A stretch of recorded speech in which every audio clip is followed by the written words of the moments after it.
लोकसभेत आज भारतीय बंदर विधेयक 2025 मंजूर करण्यात आलं. बंदरं, जलमार्ग आणि जहाज बांधणी मंत्री सर्बानंद सोनोवाल यांनी हे विधेयक मांडलं.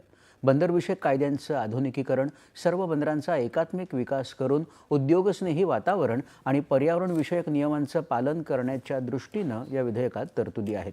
हे विधेयक संमत झाल्यानंतर सभागृहात गदारोळ झाला. त्यामुळे कामकाज 4:30 वाजेपर्यंत तहकूब करण्यात आलं.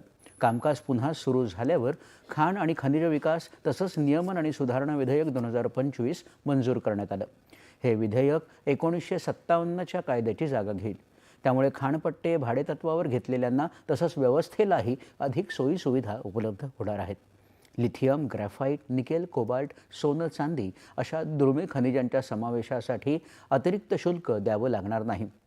विक्रीसाठी असलेली 50% मर्यादाही काढून टाकण्यात आली आहे. वित्तमंत्री निर्मला सीतारामन यांनी नादारी आणि दिवाळखोरी सुधारणा विधेयक चर्चेसाठी मांडलं. त्यानंतर गदारोळ सुरूच राहिल्यानं कामकाज 18 ऑगस्टपर्यंत तहकूब झालं.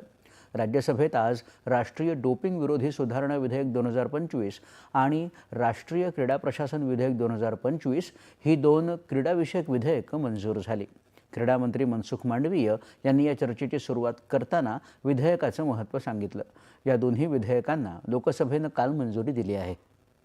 त्याआधी आज सकाळी बिहारमधल्या मतदार याद्यांच्या फेरतपासणीच्या मुद्द्यावरून संसदेच्या दोन्ही सभागृहात विरोधकांनी केलेल्या गदारोळामुळे कामकाजात वारंवार अडथळे आले.